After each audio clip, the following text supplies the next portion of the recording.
સમગ્ર વિશ્વમાં હાલ ગ્લોબલ વોર્મિંગની અસર વર્તાઈ રહી છે, જેના કારણે ઋતુચક્ર બદલાયું છે. ત્યારે લુપ્ત થતી ચકલીઓની પ્રજાતિને બચાવવા માટે દર વર્ષે પાટણ શહેરમાં 20મી માર્ચના રોજ વિશ્વ ચકલી દિવસની ઉજવણી કરવામાં આવે છે. સમગ્ર વિશ્વમાં હાલ ગ્લોબલ વોર્મિંગની અસર વર્તાઈ રહી છે, જેના કારણે ઋતુચક્ર બદલાયું છે અને લોકોના ખાનપાન પણ બદલાયા છે. તેની સાથે સાથે અનેક બીમારીઓએ પણ ભરડો લીધો છે. ત્યારે ઋતુચક્ર બદલાતા અનેક પક્ષીઓ જે હંમેશા કલરવ કરતા દેખાતા હતા, તે પણ હવે લુપ્ત થઈ રહ્યા છે. ત્યારે ઘરોમાં હંમેશા કલરવ કરતી ચકલીઓ આજે નેસ્ત નાબૂદ થઈ રહી છે. ત્યારે આ લુપ્ત થતી ચકલીઓની પ્રજાતિને બચાવવા માટે દર વર્ષે 20મી માર્ચના રોજ વિશ્વ ચકલી દિવસની ઉજવણી કરવામાં આવે છે અને વિવિધ કાર્યક્રમો થકી લુપ્ત થતી ચકલીઓ બચાવવાનો પ્રયત્ન કરવામાં આવે છે. ત્યારે છેલ્લા કેટલાક વર્ષોથી પાટણ શહેરના હર્ષ પ્લાઝા વિસ્તારમાં આર્યવ્રત નિર્માણ ચેરિટેબલ ટ્રસ્ટના પ્રમુખ નિલેશભાઈ રાજગોર દ્વારા ચકલી દિવસની ઉજવણી અંતર્ગત ચકલીના માળા અને માટીના કુંડાનું વિતરણ કરવામાં આવે છે. જેના ભાગરૂપે આજે 20 માર્ચના રોજ 3000 જેટલા ચકલીના માળા અને 2000 જેટલા માટીના કુંડાનું વિતરણ કરવામાં આવ્યું હતું.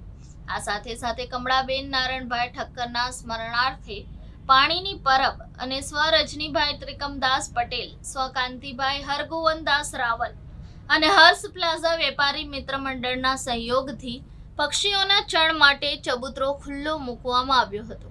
આ કાર્યક્રમમાં પાટણ નગરપાલિકાના પ્રમુખ હિરલબેન પરમાર, નારણભાઈ ઠક્કર, નિલેશભાઈ રાજગોર, જીતુભાઈ પટેલ, પિયુષ આચાર્ય, વિનુભાઈ જોશી, શૈલેષભાઈ પટેલ સહિત મોટી સંખ્યામાં આજુબાજુની સોસાયટીના રહીશો અને પર્યાવરણ પ્રેમીઓ ઉપસ્થિત રહ્યા હતા અને તેમને નિઃશુલ્ક માટીના કુંડા અને ચકલીનું વિતરણ કરાયું હતું.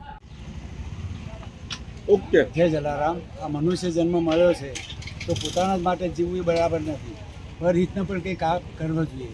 ભગવાને આપણે તન મન ધન આપ્યું છે, તો તન મન ધનમાંથી જેનો આપણે ઉપયોગ કરી શકીએ એ ઉપયોગ પરમાર્થ માટે કરીએ તો આપણું જીવન સાફલ્ય બને. અહીંયા આગળ આજે આર્યવ્રત નિર્માણ ટ્રસ્ટ જે ચાલે છે અને નિલેશભાઈ સંચાલન કરે છે, એમણે અહીંયા આગળ પરબની જ્યારે શરૂઆત કરી ત્યારે મને એમ થયું કે મારા ધર્મપતિ એ અવસાન પામે છે, તો એમના નિમિત્તે આ પરબ થાય તો સારું. અને આ પરબ આજે કમળાબેન નારાયણભાઈના સ્મરણાર્થી કરવા માટેનું યોગદાન આપવા મને નિમિત્ત બનાવ્યો છે. એ માટે નિલેશભાઈનો આભાર માનું છું. આ પ્રસંગે નગરપાલિકાના પર્યાવરણ પ્રેમી અને પર્યાવરણ ક્ષેત્રે ખૂબ જ કામ કરતા આપણું ગૌરવ એવા માન્ય જીતુભાઈ સાહેબ, આપણા નગરપાલિકાના પ્રમુખ માન્ય શ્રી હિરલબેન, અહીંયા ઉપસ્થિત સર્વે પર્યાવરણ પ્રેમી ભાઈઓ બહેનો, પત્રકાર મિત્રો અને જે આ કાર્યક્રમ કરી રહ્યા છે નિલેશભાઈ રાજગોર. વિશાળે જગ વિસ્તારે નથી એક જ માનવી, વિશાળે જગ વિસ્તારે નથી એક જ માનવી, પશુ છે, પક્ષી છે, વનોની છે, વનસ્પતિ. આટલામાં લેખકે ઘણું કહી દીધું.